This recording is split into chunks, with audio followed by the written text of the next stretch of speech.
l'histoire de Kwemo et Zomla. Là-bas, c'est Zomla qui a raison. Moi, l'histoire de Kwemo, je parle de Kwemo tous les jours, mais là-bas, Kwemo a vraiment lavé Zomla. Quand il disait que vous avez bouffé mes 200 millions, c'était vrai. Donc, la partie où c'est vrai, je vous dis que non, c'est vrai. La partie où c'est pas vrai, je vous dis que ici, Zomla pleure Kwemo, merde. Mais là où vous voyez qu'il détestait les Bamileke, là, c'est à cause de Kwemo. Hein. Et Kwemo a lavé, et la manière qu'il fait là, je vous jure que s'il est devant Kwemo, il boucle sa bouche. C'est pas les histoires qu'il dit, vous ferme ta bouche, machin, tout. Il dit que quand il est devant Kwemo, il devient comme un chat. Kwemo a dompté ce homme-là. Il laisse Kwemo, hein. Il peut attaquer l'ambassadeur, il dit à l'ambassadeur, il va dire à Kwemo te manipule. Pourtant, il a le numéro de Kwemo. Un jour, on était ensemble, on était en train de manger. Quand nous sommes là, vu Kwemo, il a baissé la tête comme ça. Et quand Kwemo me parle à la merde, il insulte. Ça là, je vais traiter, je vais parler au président. J'ai dit que Kwemo a lavé ce homme-là propre, comme son médicament de ce homme-là. J'ai dit que Kwemo est son médicament.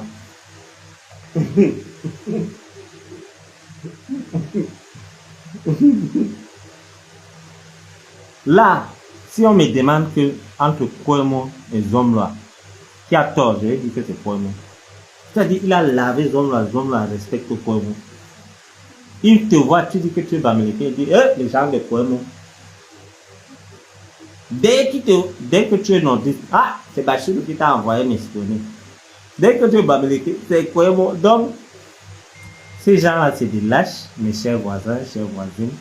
Quand j'étais entre leurs mains, ils m'ont sali, ils ont sali ma réputation, ils ont touché à mon honneur, mon orgueil et tout. Maintenant que je suis face à eux, ils sont bouche bée. Aucun journaliste ne se lève pour défendre leur patron face à un petit Bachir. Vous comprenez cette histoire? Ça ne vous étonne pas? Vous ne vous avez jamais posé cette question? Que depuis que je lave, je rince à Mougou, je rince Maman Sarah, je verse l'eau de Javel sur Maman Sarah et tout, personne n'a déjà fait lever pour dire que Bachir a fait ceci, Bachir a fait cela. Vous voyez à quel point ils sont lâches. Ils sont lâches. C'est des lâches. Et j'invite les gens à ne pas, c'est-à-dire, ces genre de personnes. Quand je suis allé à Kondé, j'ai trouvé David et Bouton. Je suis posé avec lui et tout. Il m'a dit, c'est quand on va faire du. C'est-à-dire, on l'arrête. Il est docteur aujourd'hui, hein, on l'arrête. Les images ne font que passer en boucle pendant une semaine à la télé. David et Bouton a été arrêté, 2 escrocs à Vision 4. Moi, PDG de mon état, PDG, CEO, il m'arrête, il me met les menottes, on me filme, il m'interroge, c'est lui qui est dans son bureau. C'est-à-dire, tu arrêtes quelqu'un, tu ne parles pas au commissariat, il n'y a pas de confrontation, il n'y a rien, il n'y a rien, il n'y a rien. Tu dis, tu appelles, tu finis de faire ce que tu as fait. Je suis allé à son bureau à 11h. Ils sont quittés de là à 17h. Qu'est-ce qui explique ça? Il avait transformé Vision 4 en commissariat. Il t'arrête, c'est lui qui te pose des questions. Après, il finit l'appel de policier. Vous venez te chercher. La vidéo, il m'a fait arrêter. Il n'y avait pas de policier. Ce sont ces gardes du port. Et maintenant que je suis dehors, la même télévision qui me salissait, le lendemain du jour qu'on m'a arrêté, les parfaits ici ont fait ma fête dans leur émission. Le dinosaure de quoi là? Une bande de. Voilà l'autre. Mais lui, l'homme là dit que il est en train de réfléchir, il va se rendre aux épreuves. Monsieur KFC. Voilà quelqu'un qu'on bousille comme ça, on peut faire les opérations, il peut manger le poulet. Ça devient un bon villageois. Hein? Je vous ai dit à la fois parce qu'il y a un adage qui dit que tu peux enlever quelqu'un du village, mais tu ne peux pas enlever le village de sa tête. On te fait. Ça, il ne sait pas que le poulet pané là, avec les machins, on appelle ça quoi, le ketchup avec les frites de pommes. Ça, c'est dur à faire passer. Mais tu vas faire l'opération, tu vas gâter, ça dit que...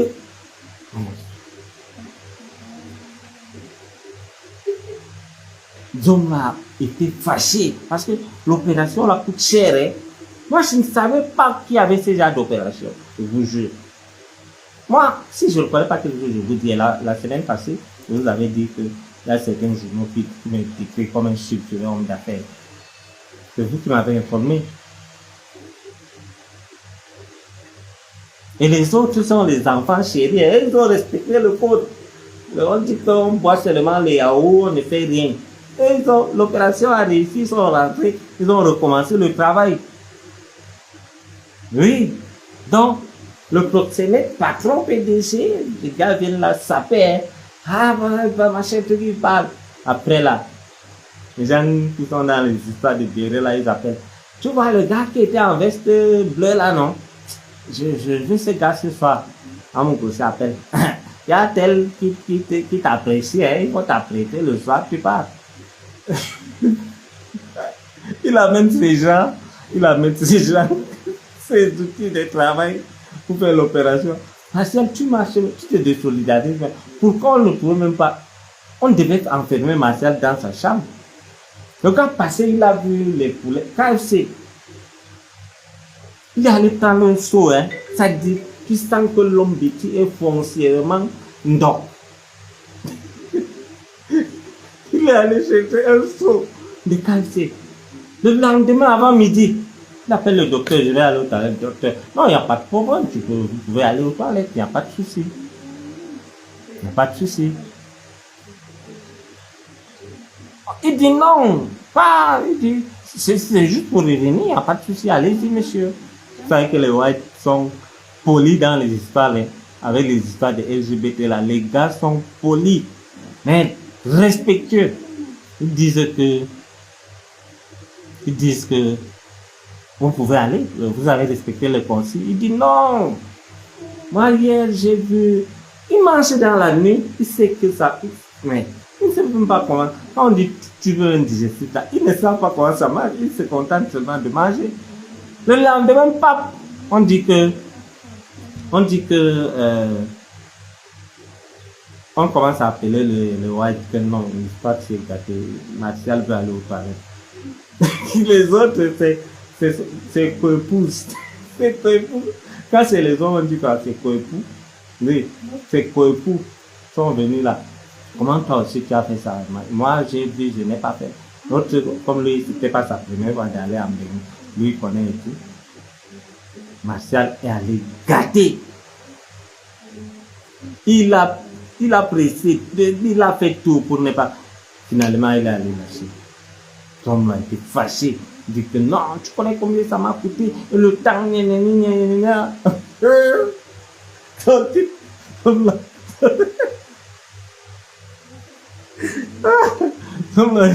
Martial ne pouvait pas se coucher comme ça. Le gars est couché là. Qu'est-ce qui se passe? Qu'est-ce qui s'est passé? Tu que non, je suis allé aux toilettes. On ne t'avait pas dit, tu ne respectes pas les consignes. Pas dit.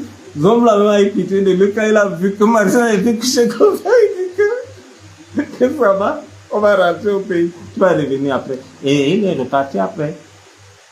Donc, on ne cesse d'apprendre. Tous les jours, on apprend. Donc, maintenant. Et quelqu'un que tu utilises pour avoir de l'argent, pour vos sectes et tout. Pour vos sectes et tout. Tu te lèves un matin, toi prisonnier, tu dis que moi, Martial, je dis que je ne quitte pas. Je t'assure. Tu vas m'utiliser pendant des années jusqu'à ce que je dis que je suis comme un papier entre tes mains. Tu viens me dire que on va me faire quoi? Qu'on t'a chassé. Il dit, va, je vais réfléchir. Martial part maintenant camper hein, à Kondengi. Comme si tu voulais rencontrer un ministre, pourtant c'est un prisonnier. Il cherche à voir cet homme-là. L'homme-là dit, non, va, je vais réfléchir. Et je sais qu'il va le reprendre, vous allez voir. Quelqu'un te fait un truc comme ça, il te licencie, c'est-à-dire il te chasse comme un malpropre, mais ça va pas là. Moi, moi à sa place, je gâte tout, je gâte tout. J'ai dit, quand Amour m'avait arrêté, je suis sorti, j'ai un papa, il m'a dit, Bachir, tous ces gens qui ont complété pour t'arrêter vont se séparer, tu vas voir. J'ai dit, mais ils vont se séparer comment? Il m'a dit que tous ces gens qui ont complété pour te mettre en prison, pour te faire du mal, ils vont se séparer. Je suis moi entré, je n'ai pas fait un mois, quelque chose, je suis sorti. Après, pam, il arrête Obama. Après, pam, il chasse par faire ici. Après, pam, jusqu'à s'arriver sur lui-même, à Moukoubelinga. C'est-à-dire, je respecte ce papa. Et depuis ce jour, j'ai gardé de très bons contacts avec lui parce que chez nous, les musulmans, faire le doigt pour quelqu'un, ça dépasse de l'argent. Il m'a dit ça et j'ai vu. Il m'a dit tous ceux qui ont complété dans cette histoire, même moi-même, je ne suis pas saint, hein, mais dans cette histoire, je suis victime. Et jusqu'aujourd'hui, je suis victime. Donc, je ne m'acharne pas, je n'ai même pas besoin de me justifier si c'est que je m'acharne sur Amoukoubelinga ou pas. C'est un prisonnier, il est en prison pour meurtre. Vous voulez qu'on vous dise ça comment? Amougou n'a pas volé de marmite, c'est pas un voleur de marmite. Il a tué Martinez Zogo. Il a c'est-à-dire, je ne veux même pas parler parce que ça fait mal. Vous savez, il a monté un truc et il m'a mis en contact. On a fait un appel vidéo, machin, avec un homme de Dieu, où il dit que non, qu'on laisse, je reste tranquille, c'est passé, machin. On fait la paix, on a fait la paix. Après, il parle encore. J'avais un projet de télévision parce que nous n'avons pas une télévision digne de ce nom. J'avais eu des financements et tout pour refaire la télévision. Lui et Moutazi, ils sont allés gâter ce projet. Après, j'ai amené les Turcs qui devaient faire les plaques solaires à Garoua et Maroua. Dès que Moutazi a vu mon nom dedans, ils ont renvoyé la méchanceté. Il dit que mais donc on fait la paix, et toi par derrière, tu pars me faire le coup, tu vas payer le prix. Et tant que je suis vivant, je vais me défendre. Pas pour moi. Pas pour moi. Moi, je me défends tous les jours. Et je sais, jusqu'ici, des coups qu'il me fait. J'ai des biens qui sont bloqués à Yaoundé, j'ai des trucs à Douala. Il fait des choses. Mais qu'il sache que la route tourne. Qui pouvait imaginer, quand je vous disais qu'on allait arrêter à Moukoubelinga, qui pouvait imaginer? Aujourd'hui, il est un prisonnier lambda. Le régisseur sait que le régisseur est allé se renseigner. On lui dit que quand Bachir était ici, il est sorti, il a fait qu'on a viré l'autre régisseur. Oui, j'ai dit. Donc, le régisseur, maintenant le régisseur fait l'effort qu'on ne fasse pas que certains trucs qui venaient souvent. Et il y avait la dernière brunette qui était allée là-bas, qui a failli être violée et tout. Maintenant, le homme là, il s'est calmé et il sait dans sa tête qu'il est prisonnier. Et il encaisse. Et c'est ça la vie.